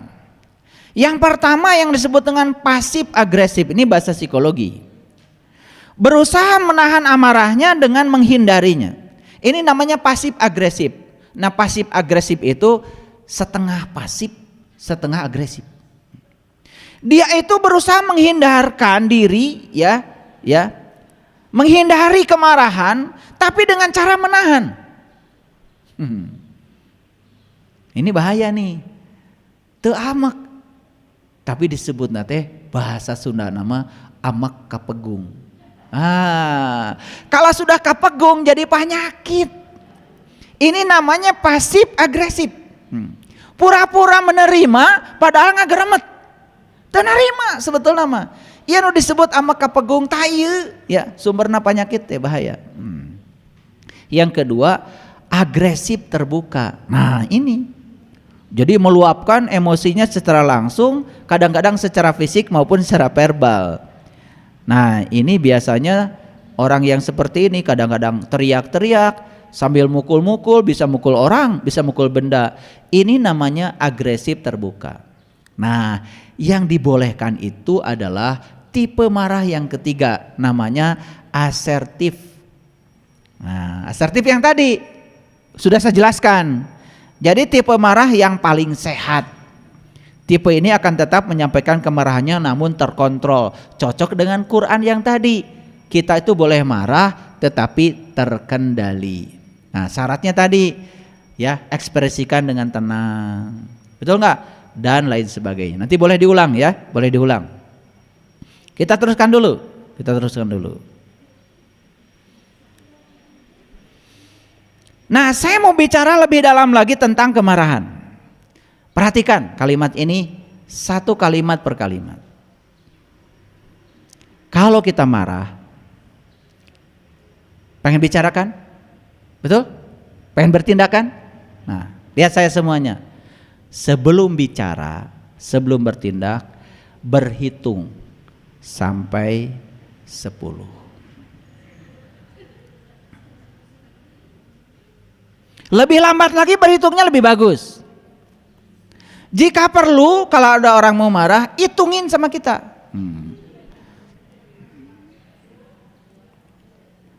Misalkan pasangan kita mau marah, bentar, saya hitungin ya.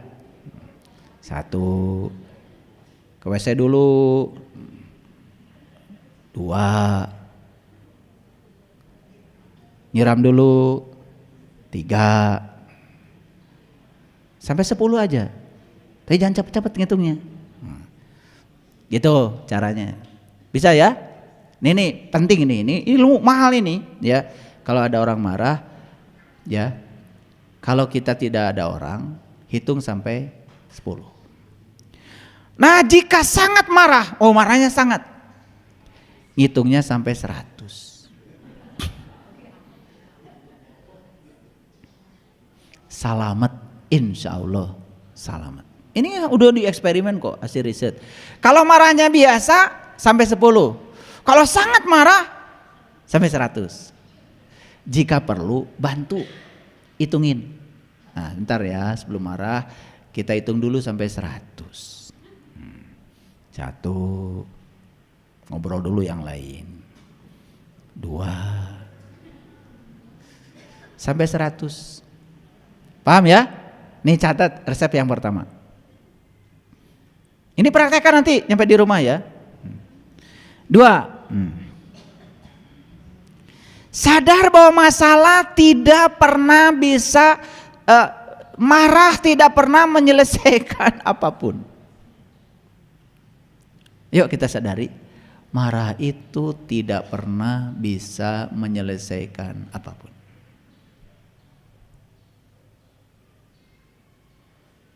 Oleh karena itu maka kemarahan itu seperti badai yang muncul dari dasar kesadaran. Saat kita merasakannya datang, alihkan fokus kita ke nafas.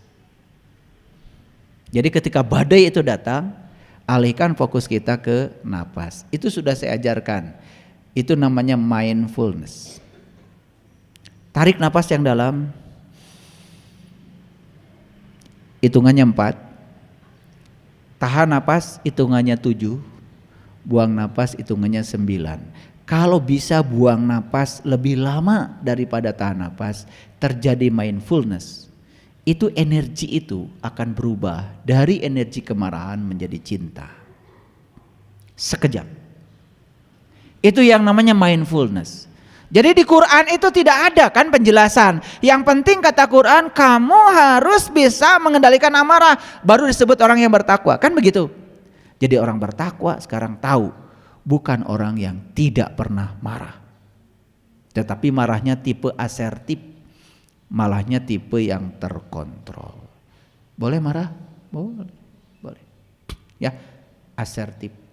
Jangan pasif agresif, jangan juga agresif terbuka, tetapi asertif, terkontrol. Kemarahan adalah emosi yang terbuang. Dan jangan suka buang-buang emosi. Jadi kenapa kemarahan itu tadi saya bilang mengkonsumsi energi yang besar. Karena ketika seseorang marah, dia sedang membuang emosi. Oleh karena itu maka jangan buang-buang emosi. Karena emosi itu energi. Jangan boros. Karena setiap kali kita marah, kita meracuni sistem kita sendiri. Nah, ini penting. Ketika kita marah itu yang teracuni bukan hanya tubuh tadi, tetapi sistem semuanya. Sistem kelistrikan, sistem kimiawi. Betul nggak? Belum lagi tatanan sosial juga akan berubah, akan terganggu dengan kemarahan. Jadi kemarahan tidak menyelesaikan masalah. Kemarahan hanya memperburuk keadaan. Oleh karena itu ada pepatah yang bagus, jangan membuat keputusan penting saat kita sedang marah.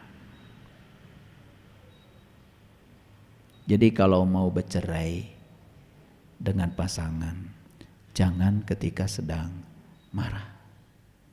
Karena itu keputusan penting. Nah, banyak mohon maaf ya, yang melakukan perceraian dengan pasangan itu karena didasari oleh marah. Padahal itu keputusan sangat penting sekali. Setelahnya nyesel. Makanya selalu dikatakan semua keputusan yang diambil dengan rasa marah akan berakhir dengan rasa malu. Dan malu itu dalam grafiknya David Hawkins, ya itu masuknya the reptilian di bawah 200, nilainya 20, malu itu paling rendah. Dan orang yang nilainya di bawah 200 dalam skala emosi David Hawkins itu masuknya the reptilian. Untuk masuk di atas 200 to the wisdom, apalagi masuk dalam area cinta, pencerahan, wah itu masih jauh. Masih jauh. Saya kasih tahu ya, makanya belajar spiritual itu dilihat dari perubahan. Jadi bukan banyaknya doa, bukan banyaknya guru, ya. Apalagi nggak suka guru ini, pindah guru lain, jelek-jelekin guru lama, pindah lagi guru. Nah, lihat ya, orang yang belajar spiritual kayak gitu, ganti guru aja terus. Nyari apa sih? Ya, belanja guru terus. Mau guru kelas apapun, kalau tidak ada kesadaran untuk berubah dari diri kita, tidak ada artinya. Ini saya kasih tahu ya. Ketika kita mengamalkan yang kita tahu, maka semesta akan mengajarkan yang kita tidak tahu. Gitu aja kok. Belajar tuh jangan pengen banyak ilmu. Buat apa banyak ilmu? Ya, jangan pengen pintar, buat apa? Pengen berubah jadi lebih baik, itu aja. Walaupun ilmunya sederhana tapi berubah, gitu. Itu aja yang paling benar, ya. Gitu. Oleh karena itu maka kemarahan adalah emosi yang tidak perlu. Banyak hal dalam hidup yang dapat memicunya. Tetapi yang penting adalah bagaimana kita bereaksi. Pilih untuk tidak bereaksi. Jadi sebetulnya kita itu bisa memilih loh untuk tidak bereaksi yang berlebihan terhadap apapun. Karena bereaksi itu adalah pilihan kita. Dan kita itu terlalu sering mengizinkan diri kita bereaksi. Nah itu yang disebut dengan reaktif. Makanya catat, hidup itu responsif tetapi tidak reaktif. Responsif tetapi tidak reaktif, ya, itu. Ketika kemarahan itu meningkat, nih kasih tahu, pikirkan oleh kita, konsekuensinya besar. Betul? Yuk kita sadari, ketika kemarahan itu meningkat, konsekuensinya besar. Ada nggak sekarang orang yang sedang menanggung konsekuensi dari kemarahan yang besar? Ada? Ada? Bisa ngasih contohnya? Hah?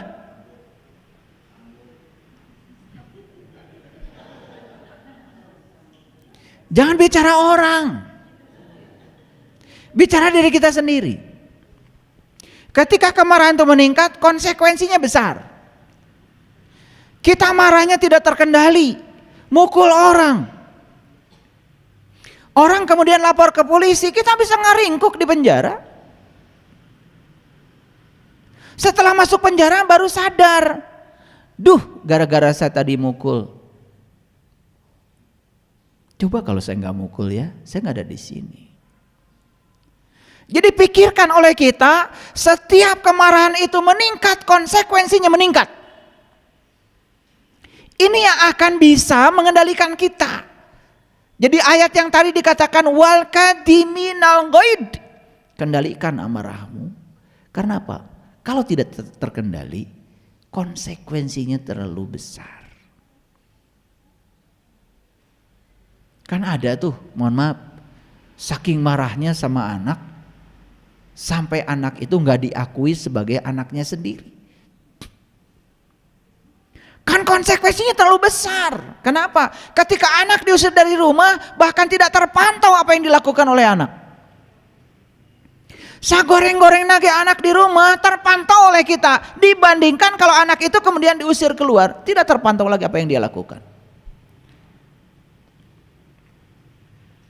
Kenapa Kurawa itu kalah sama Pandawa? Gara-gara Pandawa diusir dari kerajaan. Akibatnya Pandawa itu tidak terpantau kekuatannya.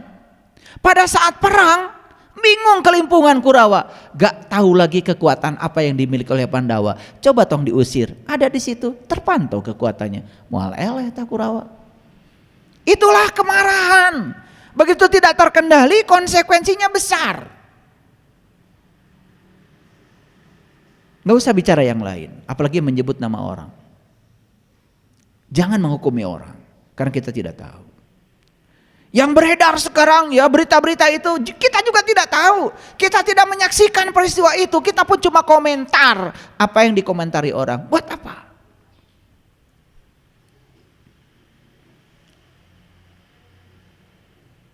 Fakta yang sederhana. Ada nggak orang masuk penjara karena tidak bisa mengendalikan amarah? Ada? Banyak. Karena dia tidak bisa mengendalikan amarah, apa? Istrinya dibunuh. Karena dia tidak bisa mengendalikan amarah, orang tuanya dibunuh. Dia tidak bisa mengendalikan amarah, bahkan anaknya dibunuh. Besar konsekuensinya. Yuk kita sadari, ketika kemarahan meningkat, konsekuensinya besar. Oleh karena itu saat kemarahan meningkat, langsung sadar, konsekuensinya gede ya. Bahaya, bahaya, bahaya. Turun lagi, turun lagi, turun lagi. Karena kemarahan itu dimulai dengan kegilaan dan berakhir dengan penyesalan. Karena kalau orang sedang marah, gila. Betul nggak? Makanya kemarahan itu dimulai dengan kegilaan dan berakhir dengan penyesalan. Tidak ada orang yang tidak mengakhiri kemarahan dengan penyesalan. Nih saya kasih tahu. Banyak orang yang keluarganya berantakan. Mohon maaf, hidup sendiri-sendiri. Istri kita di mana? Kita di mana? Atau suami di mana? Istri di mana? Anak di mana? Gak tahu rimbanya. Karena kemarahan. Apa yang terjadi? Bubar semuanya. Mohon maaf, giliran anak mau nikah bingung, gak ada rimbanya. Giliran anak mau berkeluarga bingung, gak ada rimbanya. Giliran punya cucu bingung, cucu gak tahu nenek kakeknya. Kasihan kan anak yang lahir ke semesta ini. Para sahabat, grafik kemarahan terhadap konsekuensi begitu. Makin meningkat kemarahan, konsekuensi yang harus ditanggung makin besar. Yuk pulang. Jangan diikutin.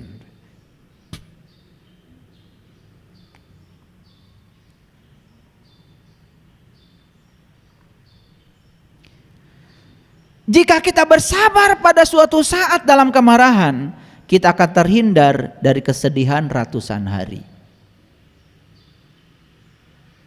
Paham maksudnya? Kalau kita bersabar pada suatu saat ketika kita sedang dilanda kemarahan, kita akan terhindar dari kesedihan ratusan hari. Ada nggak sekarang orang yang tidak sabar saat dia marah, meluapkan amarahnya, dan dia menderita ratusan hari? Ada? Ada apa banyak? Sekarang ini yang terjadi di kehidupan kita itu. Maaf ya, kemarin saya ketemu dengan para sahabat yang baru bergabung di kajian kita. Pengajian rajin, setiap hari bahkan ngaji, seragamnya seminggu 7. Anak-anak semuanya mesantren.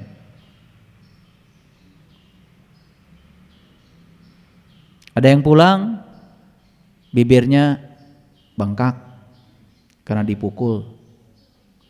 Ceritanya di lingkungan pendidikan. Tidak nurut, dipukul. Tidak hafal ayat, dipukul. Lalu saya bilang, kenapa anak kita dimasukkan ke lingkungan yang semacam itu? Bukannya anak kita ini pengen supaya dari gelap menuju cahaya. Kalau di lingkungan yang semacam itu nggak ada cahaya, anak kita yang gelap malah ditambah kegelapan baru. Ya.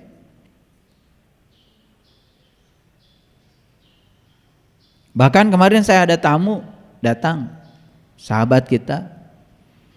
Dia cerita, dia sedang mengatasi suatu masalah. Apa? Jadi anaknya itu setelah keluar dari suatu lingkungan pendidikan tertentu, dalam tanda kutip nih, pesantren. Kenapa? Anaknya itu jarang pulang. Karena teman saya ini polisi, ditelusuri. Apa yang terjadi? Setiap dia pergi ke suatu hotel, ketemuan dengan temannya sesama jenis. Kenapa?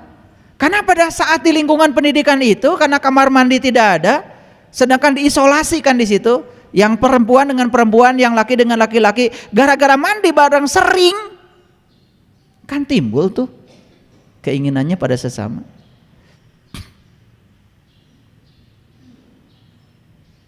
Salah siapa?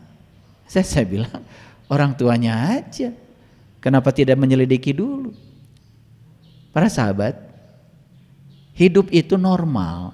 Laki dan perempuan itu harusnya bergaul seperti biasa. Kayak di sekolah umum. Kalau laki dan perempuan dipisah, yang perempuan di sono dipisah, yang laki di sini, jangan salah kalau mereka kemudian timbul rasa pada sesama jenis. Salah sistemnya. Setelah anak kita begitu disalahkan, wah itu LGBT, lesbi, macam-macam. Dihukum anak kita. Orang tua macam apa? Justru anak itu sedang butuh pertolongan. Kenapa? Korban dari sistem. Karena orang tuanya tidak mengerti. Makanya hati-hati memasukkan anak kita lingkungan pendidikan yang benar-benar mendidik. Ya. Kalau sudah jadi begitu, apa yang terjadi? Lingkungan pendidikan yang banyak menghukum tidak bagus. Hukuman itu kegelapan. Guru itu dari kata gu dan ru. Gu itu artinya kegelapan, ru artinya cahaya. Jadi guru harusnya orang yang bisa mengantarkan para siswa yang gelap itu menjadi penuh dengan cahaya. Tidak ada sistem pendidikan yang terbaik kecuali cinta. Harusnya anak-anak yang melakukan kesalahan itu ya bukan dihukum, kurang cinta itu. Kalau anak yang penuh cinta tidak akan mungkin melakukan itu. Kita dengar ada berita baru di sebuah lingkungan pondok pesantren tertentu, seorang anak ya disiksa oleh kakak angkatannya. Kemana? Para pembina pesantrennya kemana? Kenapa itu dilegalkan? Kenapa itu diizinkan? Sudah meninggal baru dibohongkan, meninggal sakit. Berita ini tiap hari meliputi kita, tapi kita nggak sadar-sadar. Ada apa sih? Ini masalah kesadaran. Karena kemarahan ada di mana-mana. Mohon maaf. Pada diri seorang pembina yang namanya guru ada kemarahan. Pada diri yang namanya pembina yang namanya ustadz ada kemarahan. Pada diri yang namanya tokoh ada kemarahan. Ketika kemarahan belum terkendali, berarti dia bukan orang yang bertakwa. Karena ciri orang yang bertakwa itu dapat mengendalikan amarah. Wal kadhiminal ghaid. Bukan tidak boleh marah. Boleh nggak guru mendidik anak marah di sekolah? Boleh. Caranya seperti yang saya marah secara asertif, marah dengan hormat, jangan memperlakukan siswa di depan siswa lain. Karena ada ya, memarahi siswa di depan siswa yang lain. Anak kita saja di rumah, ketika salah dimarahi dia di depan kakak adiknya, nggak terima. Apalagi ketika dimarahi di depan teman-temannya. Anak kita salah, datang ke rumah, kemudian bawa teman-temannya, dimarahi depan temannya, sudah jatuh dia martabatnya depan teman-temannya. Jangan heran kalau besok-besok nggak mau pulang ke rumah. Inilah kemarahan. Jadi jika kita bersabar pada suatu saat ketika kemarahan datang, percaya sama saya, kita akan terhindar dari kesedihan ratusan hari.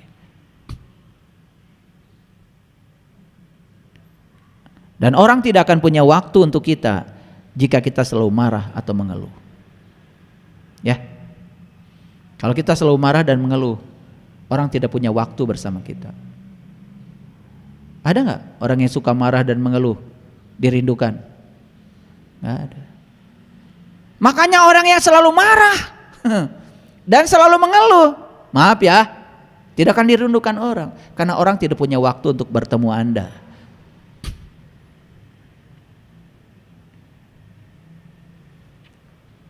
Kenapa kita harus menjaga amarah?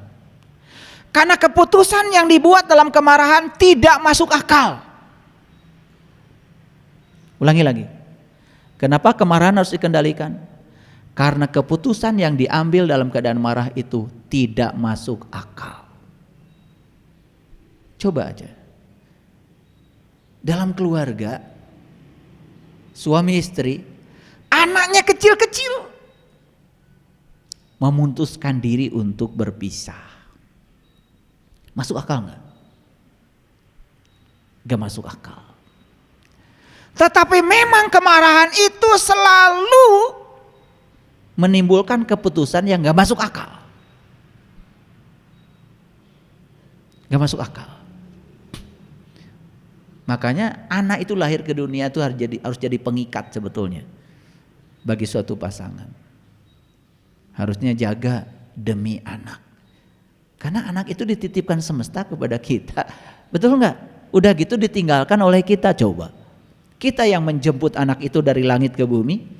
Dan setelah di bumi ditelantarkan oleh kita. Harusnya kita tanggung jawab setelah kita jemput dari langit ke bumi. Antar anak kita dari bumi ke langit. Itu tugas orang tua. Kalian yang telah menjemput dari langit ke bumi.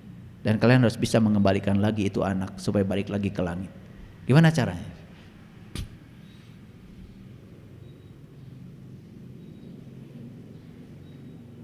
Sekali lagi, Untuk orang yang selalu marah, selalu mengeluh, selalu protes, maaf ya, kalian tidak akan punya banyak waktu untuk bertemu orang, karena orang malas bertemu Anda.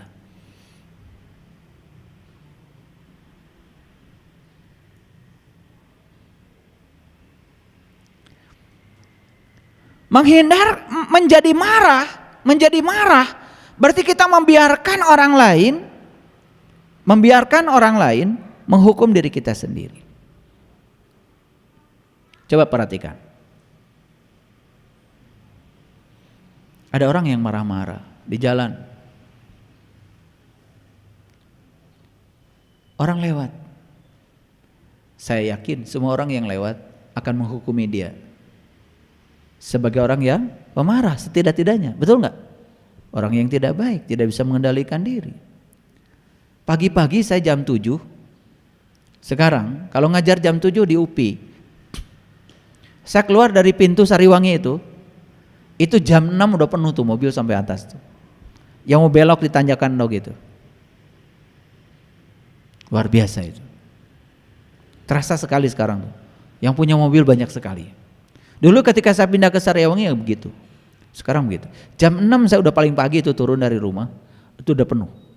Jadi saya harus antri sampai, nah, begitu sampai di Jerokaso itu ada tanjakan tuh.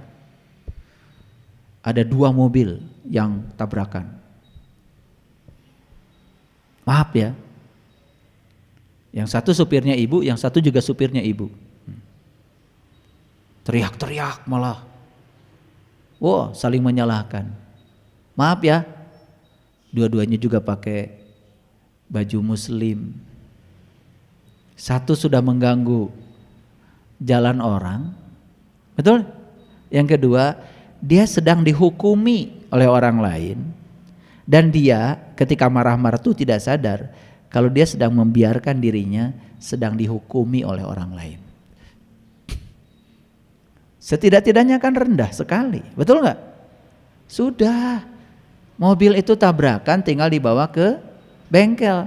Ini masalah keahlian nyetir aja kalau saya lihat ya, karena dua-duanya belum bisa nyetir, tapi kan nggak mau disalahkan. Ya. Kayaknya kalau satu bapak satu ibu kayaknya masalahnya tidak begitu. Ini dua-duanya ibu. Saya maaf ya, bukan. Ini kejadian nyata kok. Jadi semua terhambat karena itu, nggak mau ngalah. Padahal sederhana, tinggal saling minta maaf karena sama-sama nggak bisa nyetir gitu aja kok. Yuk kita sama-sama ke bengkel kan gitu, tanggung renteng lah berdua, ada salah dua-duanya. Ini masing-masing pengen disebut benar. Ngerti maksud saya? Oke, ya.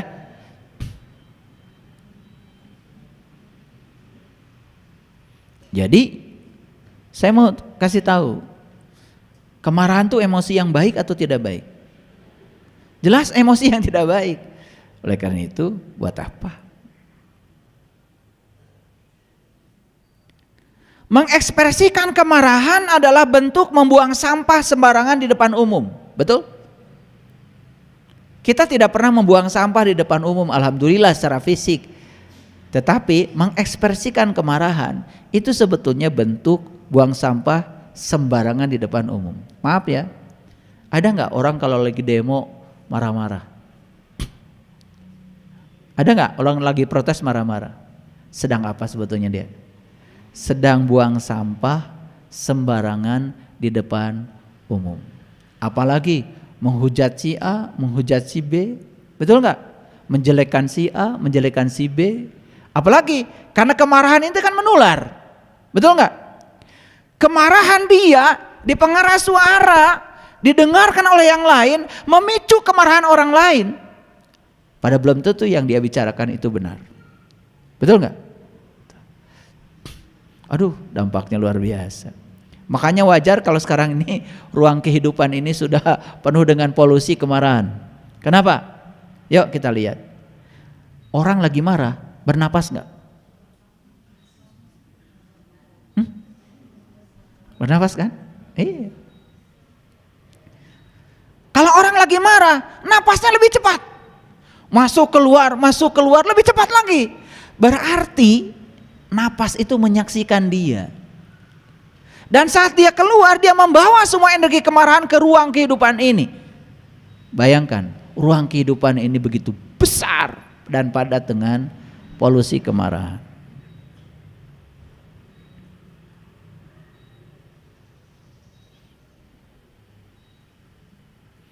Makanya ada orang bijak yang mengatakan kemarahan itu adalah kegilaan singkat. Jadi sebenarnya orang yang marah itu gila sebentar. Ini kalau nggak mau disebut orang gila, mulai sekarang jangan marah. Ingat kata-kata saya. Menurut saya kemarahan adalah gila singkat. Makanya orang marah itu gila singkat. Nah kalau marahnya terus menerus ya gila beneran itu. Ini yang malah sebentar. Ada berita baik dari saya, gila singkat. Tapi sudah gila, tapi singkat. Nah kalau marahnya terus menerus ya itu gila beneran. Pokoknya nanti kalau mau marah langsung nih masuk restoran, kemudian lama pesan air datang-datang, pesalah mau marah langsung ingat marah itu gila singkat. Jadi walaupun singkat kan sudah gila. Jadi ingat sama kata-kata saya. Daripada marah ya. Karena walaupun singkat tetap aja gila. Itu sebabnya pesan saya satu. Apalagi kalau mau tidur Bapak Ibu, jangan saja membawa kemarahan. Pokoknya sebelum berbaring tidur, usahakan kemarahan itu sudah selesai. Usahakan. Apalagi mau tidur berdua, marah-marah. Waduh, gak kebayang ya. Satu kasur marahan coba. Kan pura-pura tidur ya, sampai pagi gak tidur-tidur kan.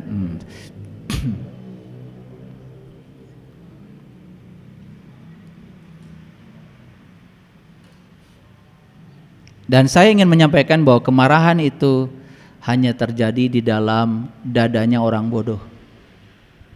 Udah gila, bodoh lagi. Iya, bagaimana nggak bodoh?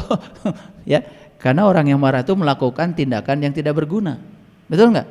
Iya, makanya di Quran dikatakan ciri orang yang beriman itu salah satunya tidak pernah melakukan tindakan yang tidak berguna. Jadi oleh karena itu maka kemarahan itu hanya ada di dalam dada orang yang bodoh.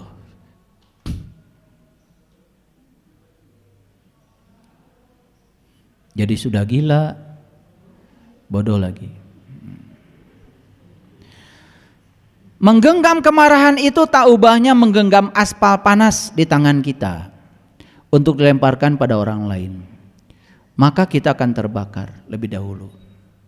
Ayo kita lihat. Pernah lihat aspal yang sedang dibakar? Cair kan? Nah orang yang menggenggam kemarahan sebetulnya seperti dia sedang menggenggam aspal panas itu di tangannya. Dan kemudian aspal panas itu dilemparkan pada orang lain. Kena gak sama orang lain? Bisa kena. Tapi siapa yang pertama terbakar? Dirinya sendiri. Setelah dia membakar dirinya sendiri, dia membakar orang lain. Itulah orang marah. Makanya orang marah itu satu aja membuat rumah kita gak nyaman. Apalagi kalau berjamaah coba. Yang marah satu aja udah membuat situasi. Karena apa? Karena marah itu menular. Gak nyaman energinya. Ya. Jadi seperti menggenggam aspal yang panas. Oleh karena itu maka kemarahan akan membuat kita lebih kecil. Sementara pengampunan akan memaksa untuk kita tumbuh melampaui diri kita yang sebenarnya. Sekarang balik lagi kita ke ayat yang tadi. Jadi menurut Quran, orang yang bertakwa itu adalah orang yang pandai mengendalikan amarah. Yuk sekarang kita tanya, sebelum saya tutup, apakah saya layak disebut orang yang bertakwa? Jawab dulu.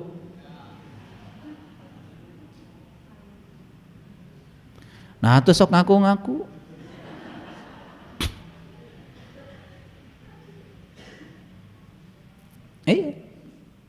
Karena selama ini kalau kita sudah pakai baju seperti ini, orang bertakwa. Yang bapak-bapak sudah pakai baju takwa, apalagi buatan Pasar Baru, nama bajunya aja baju takwa.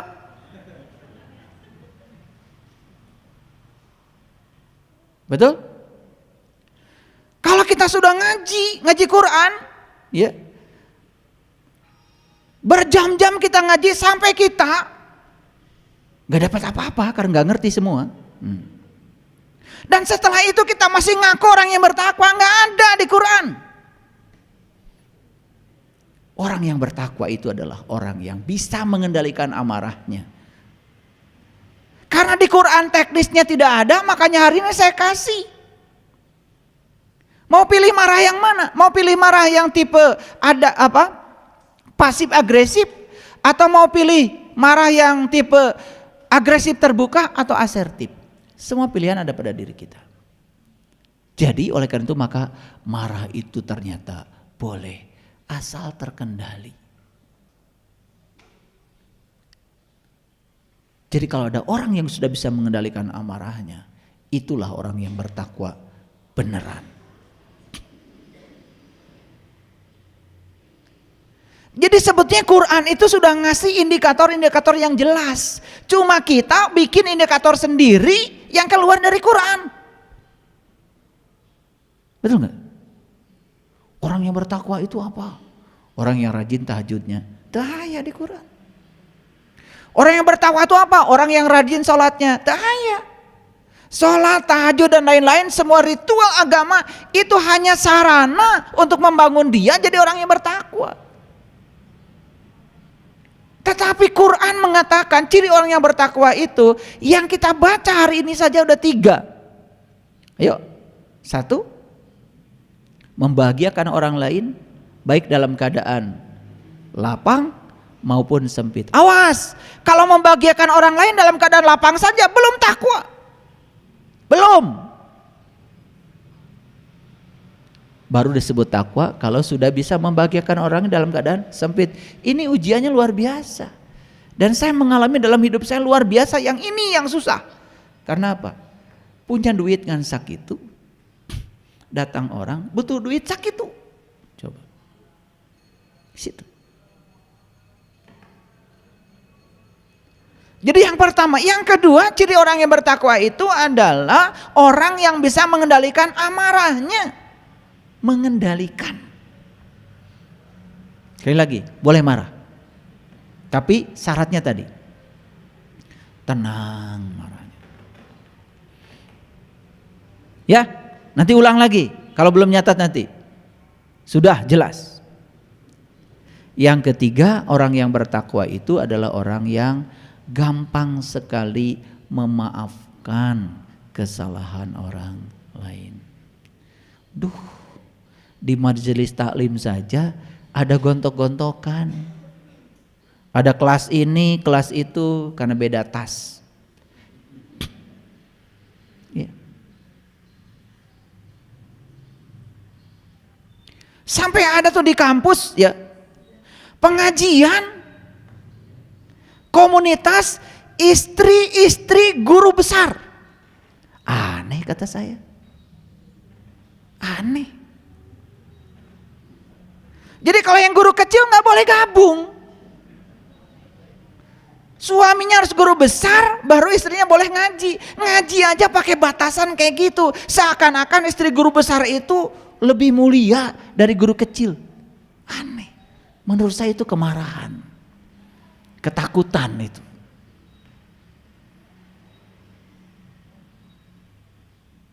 Aneh sekali.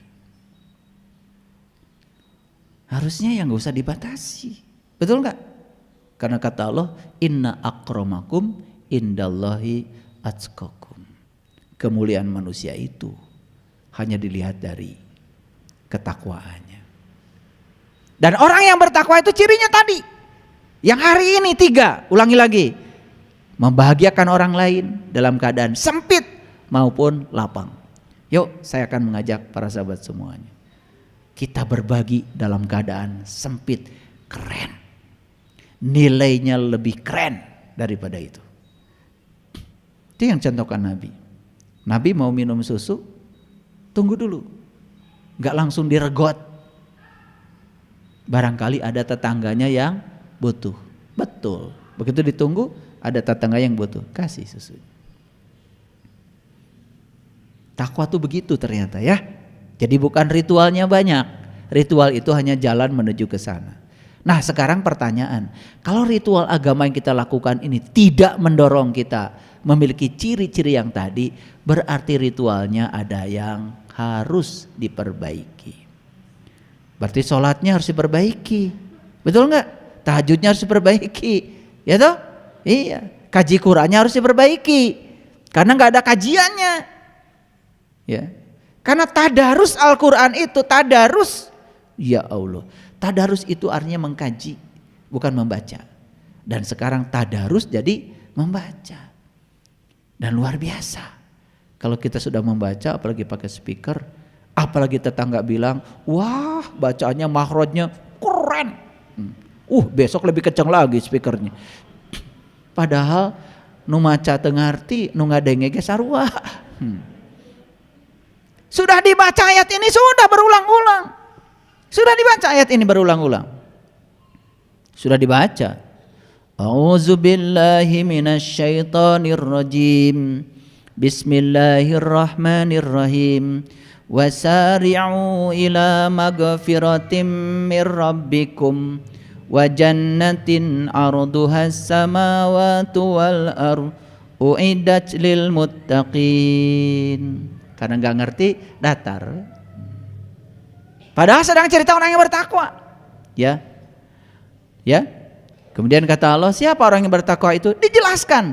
Alladzina yunfiquna fi sarri wad-dharra'i wal kadiminal ghaid wal 'afina 'anil nas wallahu yuhibbul muhsinin. Allah menyukai orang-orang yang baik. Siapa orang yang baik? Bukan baik menurut Anda.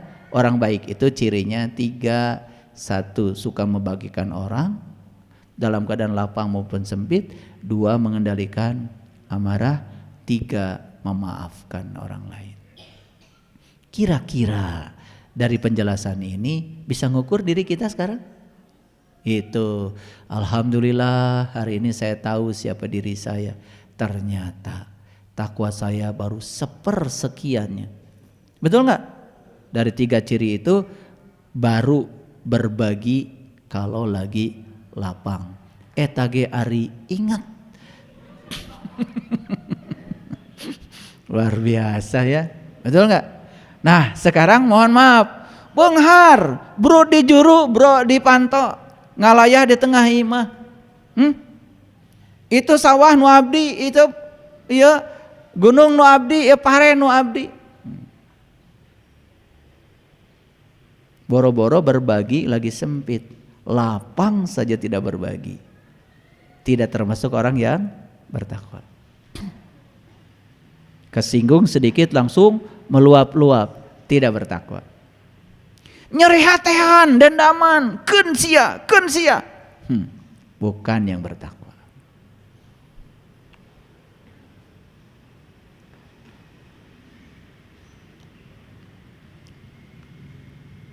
Makanya kalau saya ditanya, ieu sawah satu tung deuleu, ari gaduh ayah guru nu mana? Tuh nu teu kadeuleu.